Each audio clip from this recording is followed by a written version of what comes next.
Today I'm going to be continuing my series that I started on Wednesday. The series is called Difficult Doctrines. And what I have in mind for this series is a specific kind of difficulty. I did explain this in my more recent message. I plan to teach on doctrines which pose a special difficulty to human comprehension. So that kind of difficulty in which actually wrapping your mind around what this doctrine teaches, that's the difficulty I have in mind. Now, for each doctrine in this series, I may spend a small amount of time discussing the doctrine from Scripture. I do want to make sure I don't assume anything, that you actually see that these things are biblical. But most of the time for each sermon will be spent attempting to make these doctrines as comprehensible as possible. So overcoming the mental barriers to fully embracing what the Bible teaches on these things. And today's message is the second message in this series.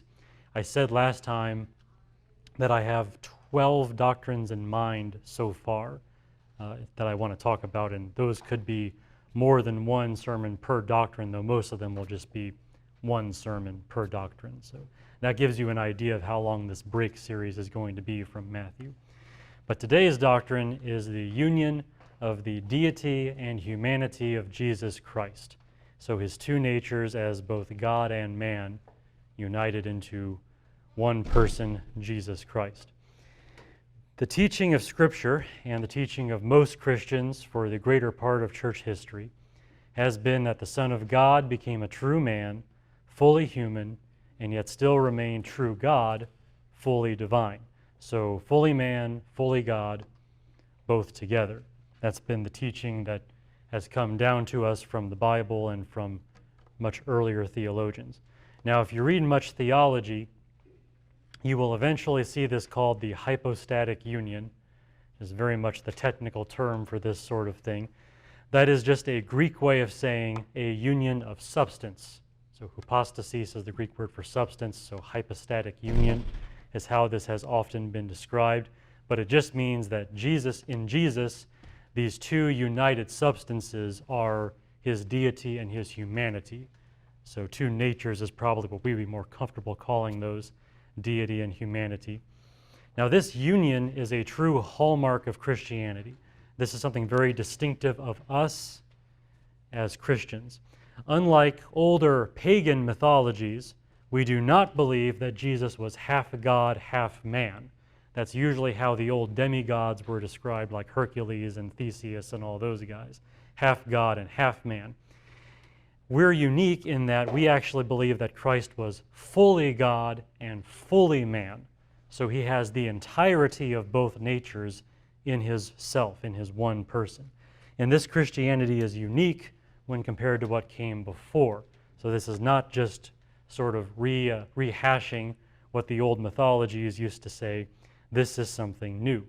If any later religion or philosophy does or will believe in something similar, they swiped the idea from the gospel, because we were the ones that first came up with this, that first actually formulated this kind of doctrine in response to what we saw in Jesus Christ. This was the only way we could explain who or what he was whenever he came.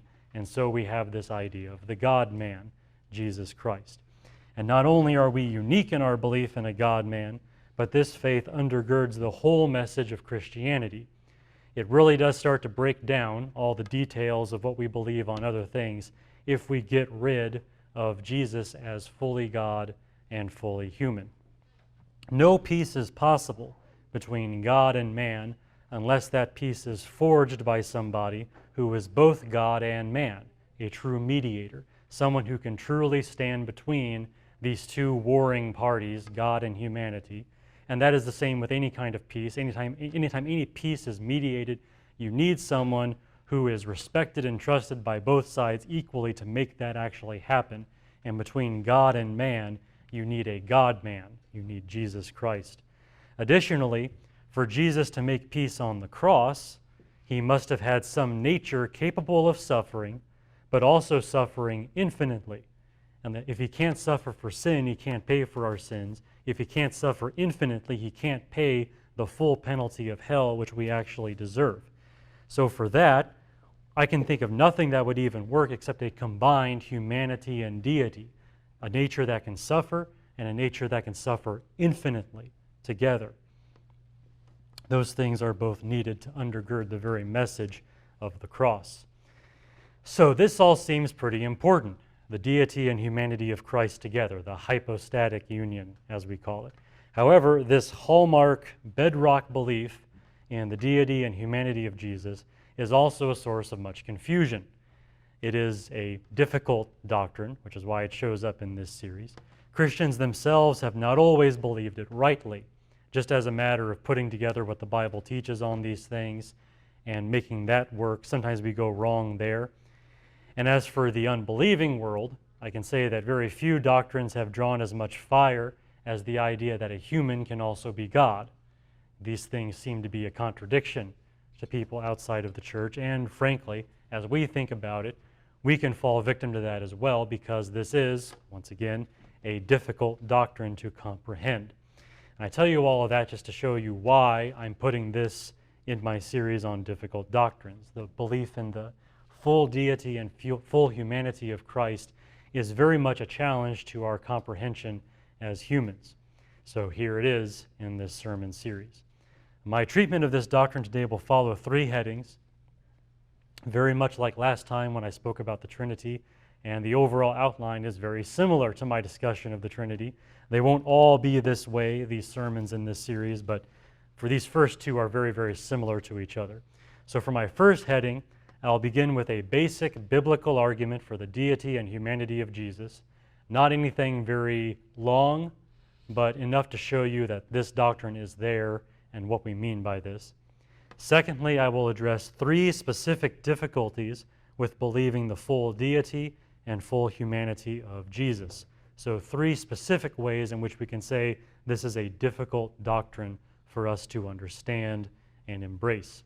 And those three difficulties pertain to the omnipresence of God, the omniscience of God, and God's invincibility to temptation. So when I get to those particular difficulties, we'll talk about them all in detail. That will be the longest portion of the sermon. You can tell there's a lot there. And then finally, in my third heading, I will share an analogy for understanding the deity and humanity of Christ. I gave you two analogies for the Trinity last time. I'm going to give you one for the hypostatic union of Jesus Christ this time. After this sermon, I'm sure the doctrine will remain mysterious, but hopefully it will also be more approachable. It'll be the kind of mystery that you can kind of see well enough to where it has now a firm place in your mind and you can do something with it in your thoughts, and so it won't be as scary or as challenging to you as it was before, but still, of course, mysterious and something to cause you to worship Christ in the way that is due to him, being this full God and full man as he is. So that is the agenda for today. Let's go ahead and start with heading number 1 in this sermon. As I've said, I want to begin with a basic biblical argument for the deity and humanity of Jesus. So proving that he is both God and man at once. And I have 2 points to make about this, only 3 scriptures really. And again, just want to do this very briefly. In this first point, we see that Jesus was God even when he was on the earth. And I phrase it that way for a reason, that Jesus was God even when he was on the earth. I say it that way to emphasize that Christ was regarded as God, and rightfully so, even when he seemed least divine. At the point in his existence where you might have trouble seeing that divinity, even then he was fully God. A person might more easily believe that Jesus was fully divine before he became a man, or even after he ascended to heaven, in the glory which he had with the Father before the world was, and the glory which he had again after he ascended back to heaven. In those cases, it's pretty easy to see the divinity of Christ. But to believe that he was fully God while standing on dirt, or while eating bad food, or any number of things that we humans often do that seem very common to us but also somewhat degrading, that's a little more difficult for people to grasp. But that even in that kind of situation, Jesus was God. Nonetheless, that is the teaching of Scripture. That was the conclusion of the men who spent the most time with Jesus, and that is our conclusion to this day, that he was God even when he was on the earth. My passage for this shows that Jesus received worship while on the earth. So this is where I'm going with this. I want to show you a passage where he receives worship, meaning he is God if he is receiving worship. And this is the passage that we read just after Christ walked on water. This is from Matthew 14, as I said. I'm just going to read verses 32 and 33 because all I really need for this is the very end of this particular story. So when they got into the boat, remember Peter was out there with him for a little bit, and Jesus had to rescue him from sinking because he had a moment of doubt there. But when they got into the boat, the wind stopped, and those who were in the boat worshipped him, saying, "You are certainly God's Son." Right, so there you have a passage showing that Jesus received worship while on the earth. Now, to further support this assertion, I want to read another passage. This is, again, just to kind of prop up the passage I just read to you. And I did talk about these kinds of things in my Matthew study at various points, but I want to refresh you on them. This second passage that I'm going to read uses the same Greek word for worship as used in Matthew 14. That is the word proskuneo. I know different English translations can translate that word differently on different occasions, but the word proskuneo certainly refers to an act of worship. Let's read from the account of Jesus being tempted by the devil, and you'll see this. This goes back to Matthew 4, so you can stay in Matthew's gospel, just turn back to Matthew 4 if you want to see the passage there. This is the temptation of Jesus by the devil. This is the third temptation, starting in verse 8, or rather, we're just reading the part here that's in verse 8. I guess it is the full third temptation. So Matthew 4, verse 8 says, "Again, the devil took him up to a very high mountain and showed him all the kingdoms of the world and their glory. And he said to him, 'All these things I will give you if you fall down and worship me.' Then Jesus said to him, 'Go, Satan, for it is written, you shall worship the Lord your God and serve him only.'" Right, so that is how Jesus responds to this third temptation to worship the devil in exchange for all the kingdoms of the world. He says, no, you should only worship God. And in that passage, Christ answers very firmly that only God should receive proskuneo, the Greek word that we're talking about here. But later in Matthew 14, Christ himself will receive proskuneo. He will receive worship, which only God should receive.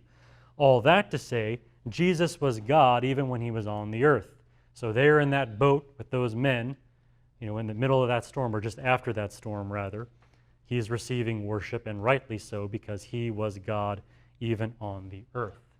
So there's the kind of first half of this argument that I'm going to make. Now for my second point, let's read a passage about the other side, that Christ is fully man even now. This is just kind of the flip side of what I was just arguing. And again, I say it that way to make a point, that Christ is regarded as a man, and rightfully so, even when he seems least human. So at the moment when you would find it most hard to believe that Jesus is a man, he is nonetheless still a man. A person might more easily believe that Jesus was fully human during his earthly ministry, seeing him walking around, talking to people, doing very human things. Easy to believe Jesus was a man at that point, but to believe that he is still fully human while sitting at God's right hand, ruling heaven and earth, hearing our prayers, that's a little more difficult for people to grasp, that a man is actually doing those things right now. That is a difficulty, I guess you could say, for this doctrine. Nonetheless, that is the teaching of Scripture. The Bible teaches that Christ is still a man, even now after ascending back to the right hand of God.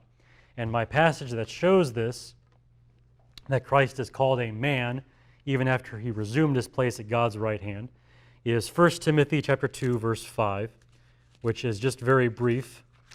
You don't necessarily have to turn there, but it is 1 Timothy chapter 2, verse 5, just something Paul says, almost as an aside here. He says, "For there is one God and one mediator also between God and men, the man, Christ Jesus." Very common verse. But Paul does not say that Jesus was a man, nor that he is still somewhat human. Paul calls him the man, Christ Jesus, even as he is in heaven. That man is mediating between us and God right now. So not the former human, Jesus Christ, but the present and forever human, Jesus Christ. Those passages together, back in the Gospel of Matthew that I read, and the one here in 1 Timothy, all of that together is enough, I think, for a basic biblical argument for the deity and humanity of Jesus. We could say much, much, much more. Could do a whole sermon series on that. But that is enough for now, just to show you that the doctrine really is biblical, that Jesus is and was, always will be, fully God and fully man.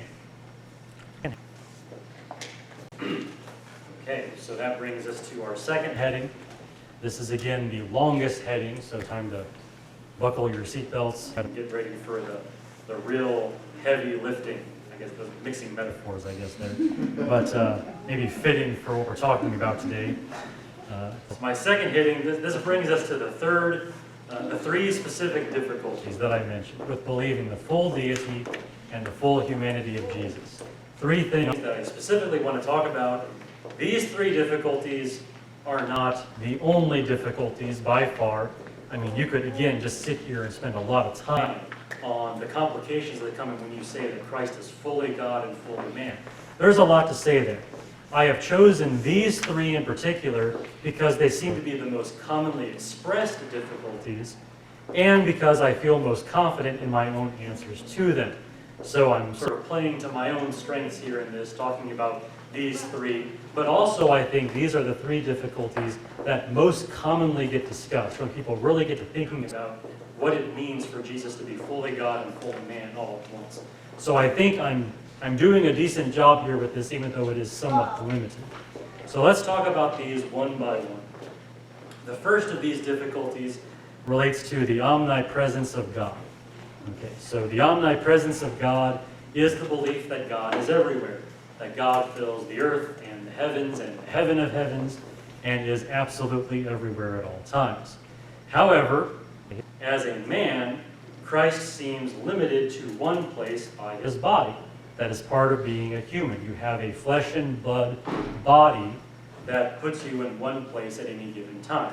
That is also the case now with Jesus being at the right hand of God. That implies a location.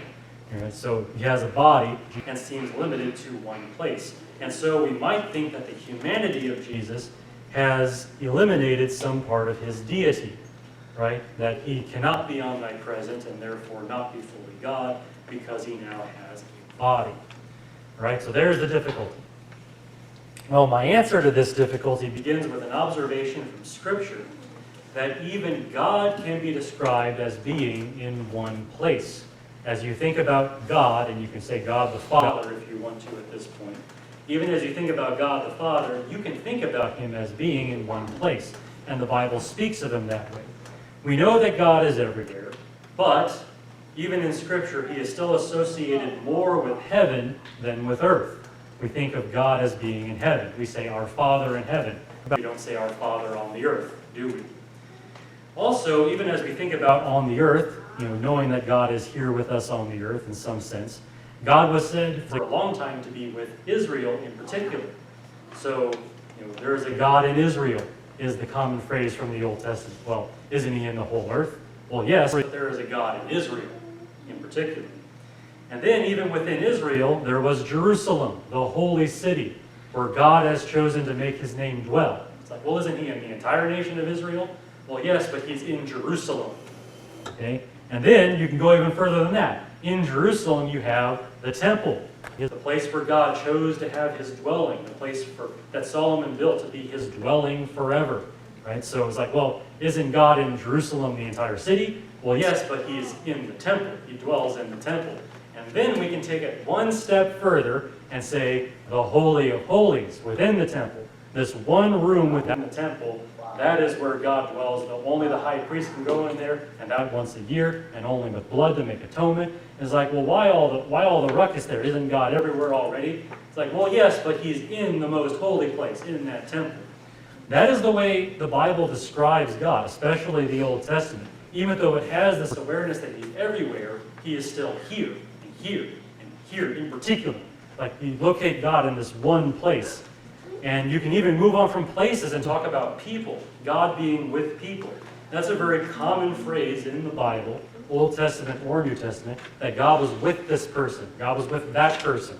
It's like, well, what's the big deal? Isn't God everywhere already? It's like, yes, but he was with this person.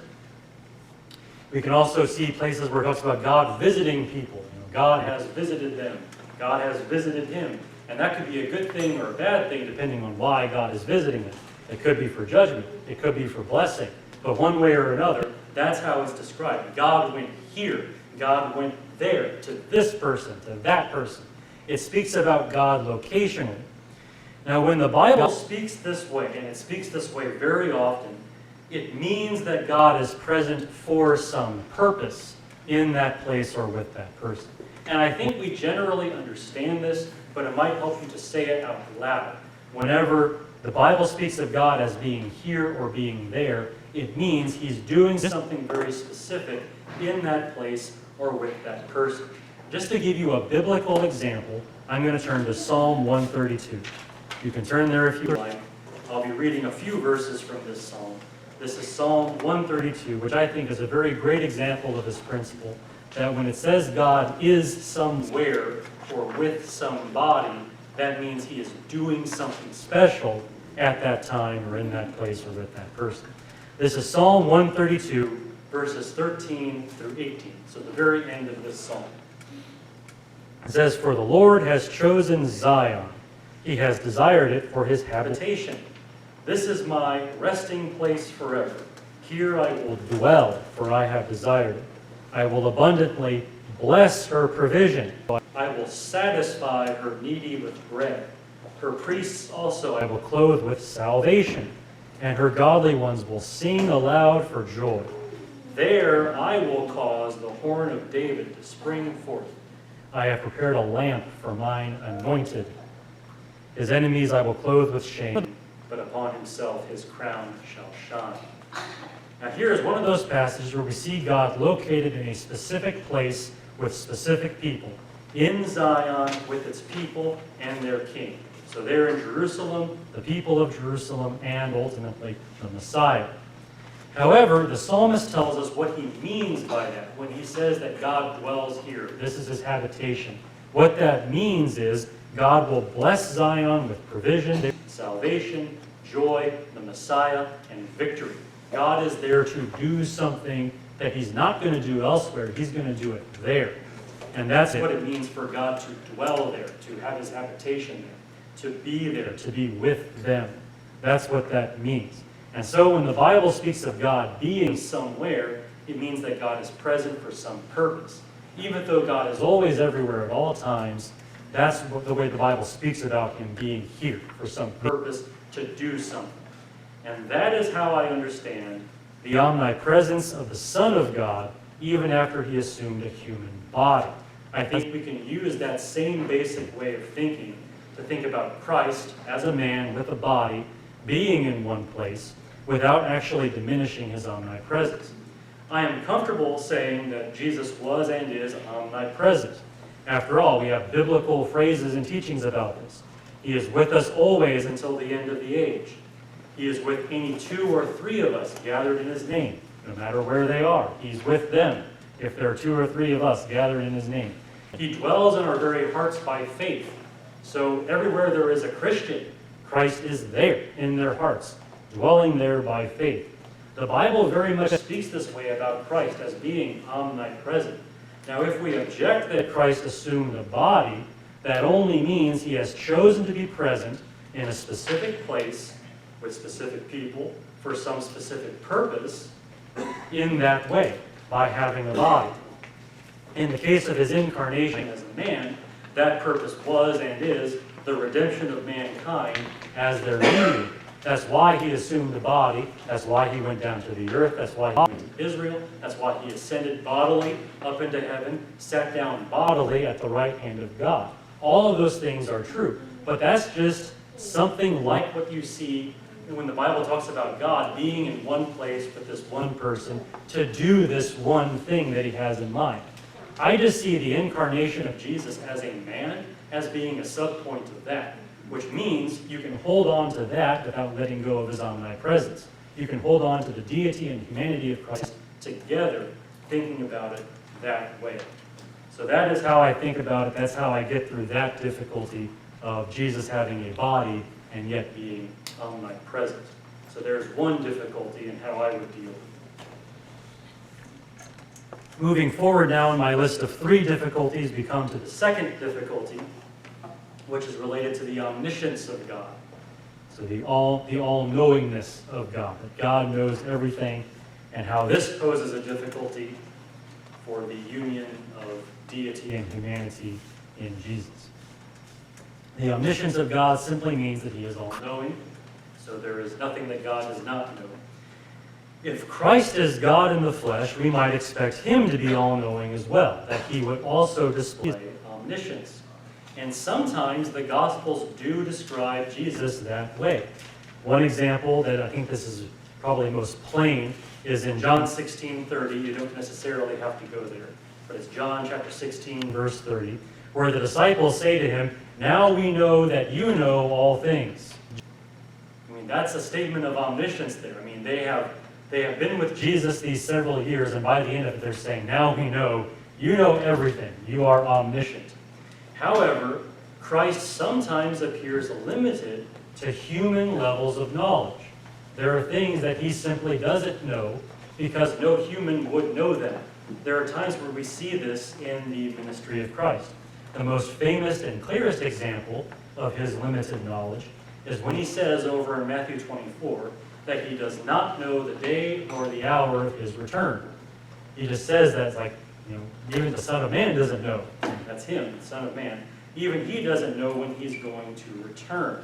So there's something he doesn't know, right? Even though his disciples said to him, "Now we know that you know all things." And so we have our second difficulty with believing the full deity and the full humanity of Jesus. Is he all-knowing? Is he not all-knowing? And what does that mean for the hypostatic union, as we call it? Well, to answer this difficulty, I would like you to think about memory, which I guess is another way of saying think about your thoughts. We're going to get really deep here, but I think what I'm saying is actually very commonsensical. It makes sense to you when you just think about it for a little bit. But I want to talk about memory in particular. Specifically, I would like you to consider that memory sometimes depends on an act of will. Sometimes you have to choose to remember something before you actually remember it. You might say you have to choose to know it before you actually know it. Now, for an example, consider a situation that I face practically every workday, at my job. Okay, this is day-to-day life for me.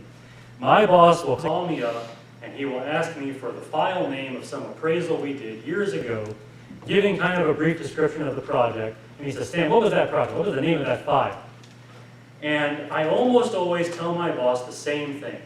I don't know. I don't know what you're talking about, Mason. I have no idea. I tell him that because I really do not remember the project he is describing, at least not at that moment. As he's describing it to me, it's like, look, I've got other things to do. I got this other stuff. Why can't you go look for it? Just like, that's my mentality. I don't know. I don't know.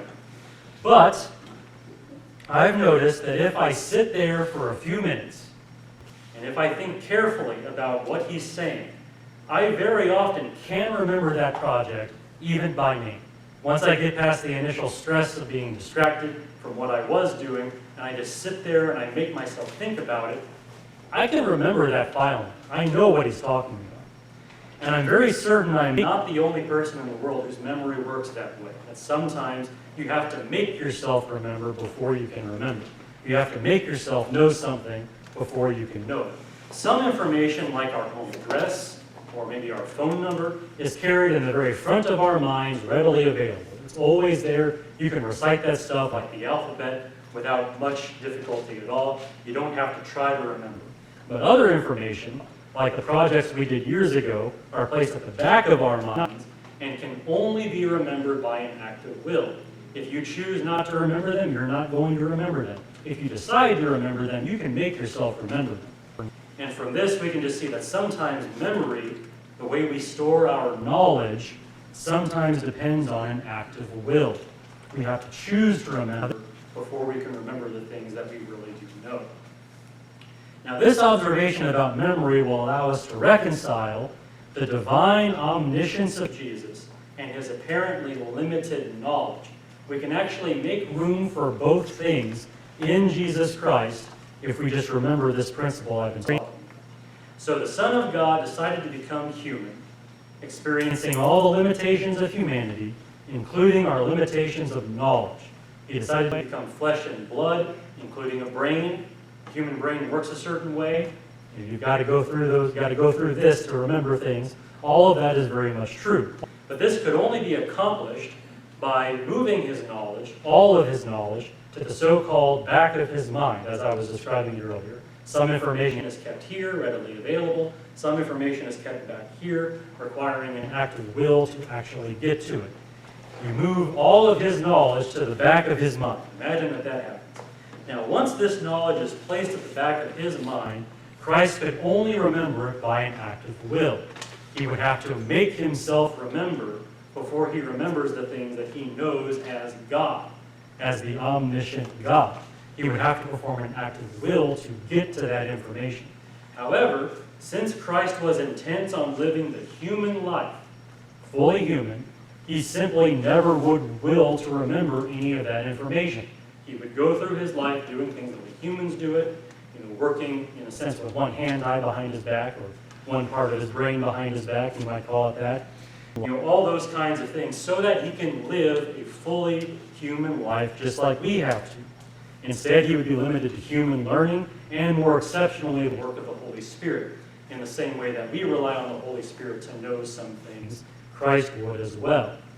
The result of all of this would be a person truly omniscient, but practically ignorant of many things, such as the hour and the day of his return. As he says in Matthew 24, he doesn't know what that is. Why? He moved that back here, and he's not going to access that information. He's not going to make himself remember. In this way, I think we can affirm at once the divine omniscience of Jesus and his apparently limited knowledge. I think there is a way to explain that based on something that is very human, very real to us, something that we experience on possibly a daily basis. I know I do. I experience it on a daily basis because of my job. But I think based on the things that we know and we can perceive here on the earth, we can make room for both divine omniscience and limited human knowledge in Jesus Christ. I think there is a way to do that. So that's how I would answer the second difficulty for the hypostatic union. Which brings me to the last of these three difficulties, for believing that Christ is both fully God and fully man. And this difficulty relates to temptation. This gets into the, I guess you could say, the moral avenues here. We are told in Scripture that God cannot be tempted. That is found in James chapter 1, right? God does not tempt anybody, nor is he tempted by anybody. James says that very emphatically. This presents a bit of a problem for viewing Christ as fully divine, since he was most certainly tempted, just as we are, yet without sin. This is, again, a very plain statement of Scripture. That's over in Hebrews chapter 4, verse 15. I think he says it again somewhere else in that letter, that Jesus was tempted in all ways as we are, yet without sin. We've also seen it earlier in Matthew chapter 4, in that account with the temptation by the devil. The devil was tempting him. That was the whole idea of that story. So Christ very much was tempted, and yet God cannot be tempted. So there is a difficulty there for saying that Christ was both fully human and fully God. It seems like one has to negate the other in that way. Well, I think the answer to this difficulty can be found by asking why God cannot be tempted. And here thinking specifically of God the Father, if you want to think of it that way, why God the Father cannot be tempted. To me, it seems that God is above temptation simply because he is above all things. He is at the top of the food chain, so to speak. He is sovereign over everything. God not only created all things and sustains all things, but also governs all things according to his will and his plan. Not a single wing on any bird flaps without God's preordained will. That is the kind of control God exercises over the world that he created. Which pertains to temptation as well. If any creature actually were to succeed in tempting God, that temptation would only have occurred at some stage in God's own plan, which would be no temptation at all. I mean, if it actually did happen, it would be because God decided this was going to happen. He's still the one calling the shots. This reminds me of a situation in which a man might tell another man to punch him, and the second man is like, no, I'm not going to do that because you've got something planned. If you're telling me to hit you, you've got something planned, and I'm not going to do that. Well, that's basically how it would work if anyone were to actually tempt God. God's the one in control of that situation. It's not like the tempter could actually do anything to God. God is way above all of that. That is why I think primarily God cannot be tempted. However, the incarnation of God's Son as a man presents a rather different scenario, doesn't it? When Jesus actually became human. You could say when the Son of God actually became Jesus, would be another way to say that. When God's Son became a man, he was no longer governing all things, but a part of the world being governed. It's part of what it means to become human. You become part of all this. All the cause and effect. All the things that make you feel powerless in the face of those things. That's part of being human. Right? And that being the case, Jesus would have been subject to many forces which he would have never faced before becoming a man. As God, they were never a problem. Here on the earth, he is now subject to those forces. And we certainly see this with forces like hunger or fatigue. We see Jesus getting tired. We see him asleep from time to time. We do see him eating, so he had to eat. We see those kinds of things, right? Jesus became subject to those kinds of forces as a man. I think temptation is just another one of those forces. It's a part of the world. We have to deal with it. Therefore, he had to deal with it.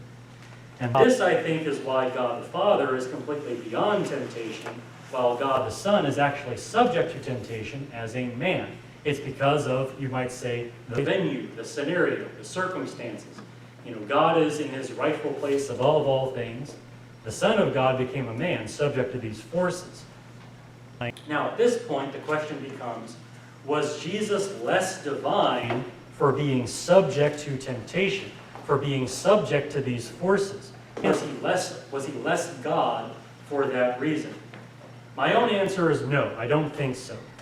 I consider this less a matter of nature and more a matter of circumstance. Not so much what you are, but what's going on around you and what's happening to you. The divine nature of Jesus, I think, remained unchanged, but his circumstances certainly changed whenever he became a man. As an analogy, you might think of this, a man, take a man, an ordinary man like me, take me, all right, and throw me out into the middle of the desert with no food, no water, and see what happens. Well, it's not going to go well, right? The circumstances are very bad circumstances. But am I less of a man? As I'm lying there dying of starvation or thirst or heat, of all those things happening, am I less of a man? Well, no, I'm not less of a man. I'm still a man. I'm a dying man, soon to be a dead man. But I'm still a man. My nature hasn't changed. That's how I think of it with Jesus becoming a man, with the Son of God becoming a man, becoming subject to these forces. I don't see that as a change to his divine nature. I do see it as a change in his circumstances, and now he has to deal with that. And he's going to deal with that in his own way, but nonetheless it's a change in circumstance rather than a change of nature. That's how I think of it.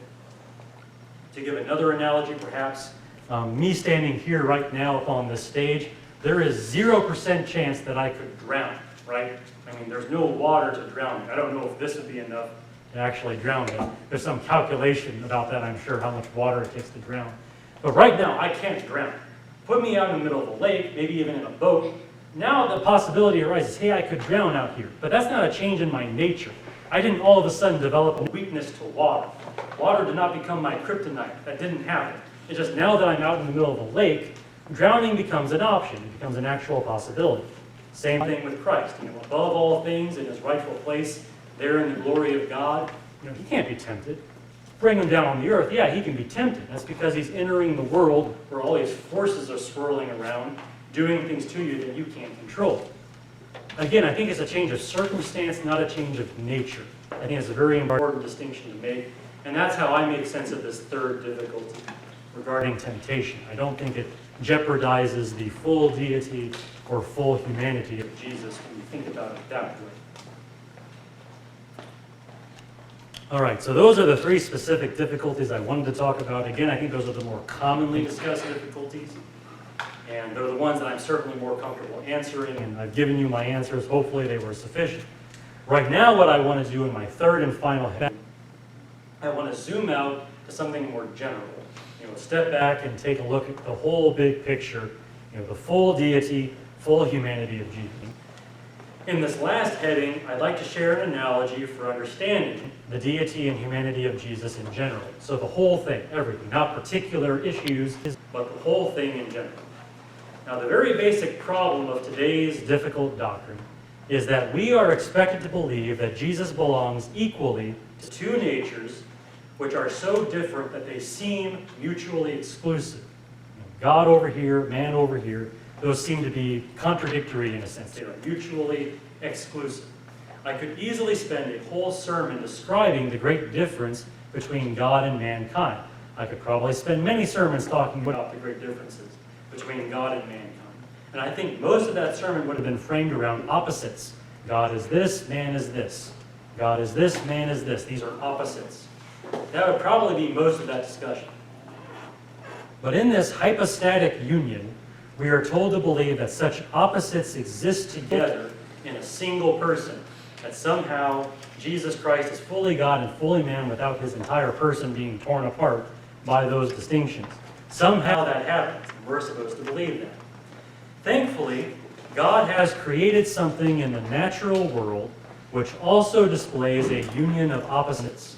There is something else, maybe more than one thing, but one thing I'm willing to share as my analogy here today, that actually does display a union of opposites, and I am referring to light.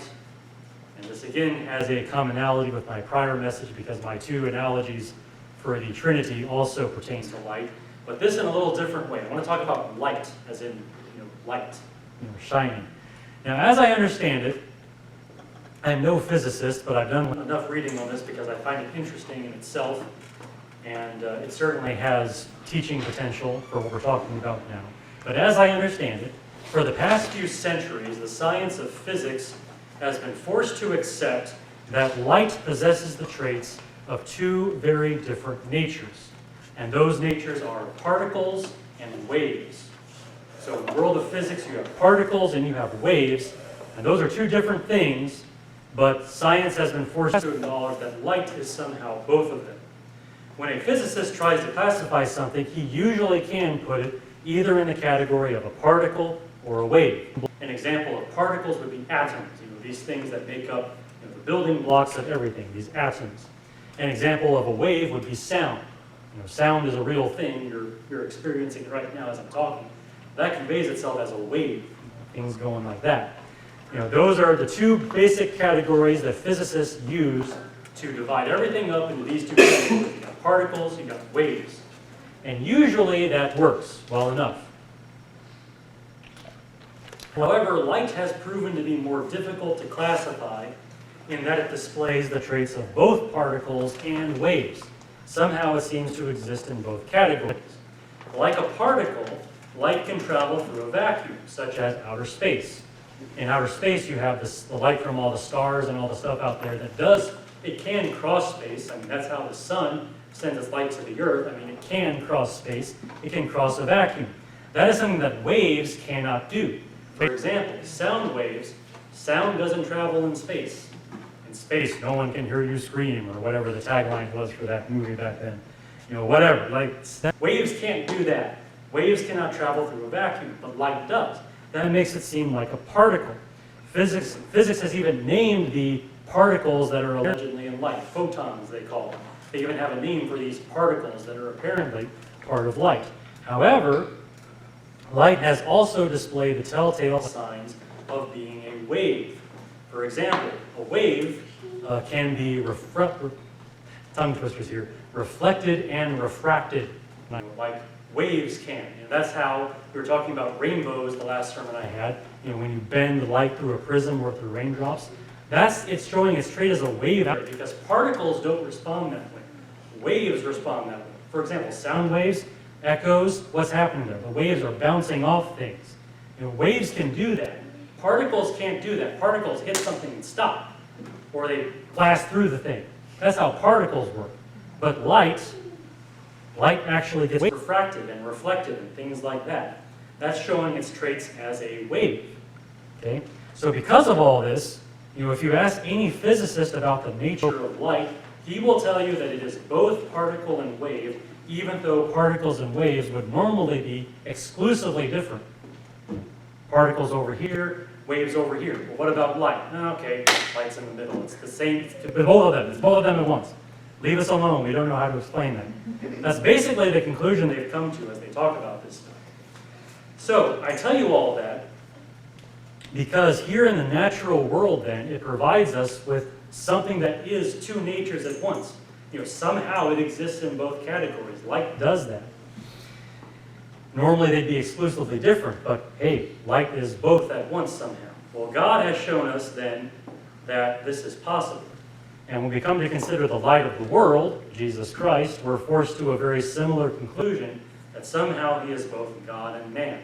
That was the conclusion that the first disciples came to as they got to know this man and got to know that he was more than a man. They concluded he was also God at the same time, but still so human, still fully human. Both categories somehow together, and they just faithfully taught that, and it's in the Bible, and it's part of our doctrine now, that Jesus is both God and man, that he is in both categories fully, somehow. But God has given us an analogy to use to make sense of that in light. Well, here at the end, I'm going to admit once again the limitations of my own sermon. I never did aim to totally remove the mystery from all of this. I think God intends it to be. Mystery is the greatest prompting for worship, I think. God displaying himself as to be just far greater than anything we can imagine. And certainly the union of Jesus' divine nature and his human nature does accomplish that. It is very much a motivation to worship. But I do hope I've removed some of the difficulties from it so that you're more free to enjoy the mystery without being disturbed by it. Some people have been disturbed by it because it's so elusive and so confusing, but I hope that this sermon is at least a step in the right direction to take away that confusion so that you can worship Christ in this way, with this in mind. So just to give you a summary here at the end before we close down, I began with a basic biblical argument for the deity and humanity of Jesus, both that he was fully God while on the earth and still fully man now that he is back at the right hand of God. Secondly, I addressed three specific difficulties with believing the full deity and humanity of Jesus. Those three difficulties related to the omnipresence of God, the omniscience of God, and God's invincibility to temptation. And then finally, in my third heading, I shared an analogy for understanding the deity and humanity of Christ based on light. Just as light is somehow belonging to two natures at once, particles and waves, so Jesus belongs to two categories at once, God and man. And that is how I would deal with this difficult doctrine. So for my next sermon, we're going to continue this series on difficult doctrines, and the topic next time is going to be the inerrancy of Scripture. So if you want to prepare your mind for the next difficult doctrine, we'll be talking about the inerrancy of Scripture next time. Right now, are there any questions that anyone has on the doctrine we discussed today, the hypostatic union? Or comments? Comments as well.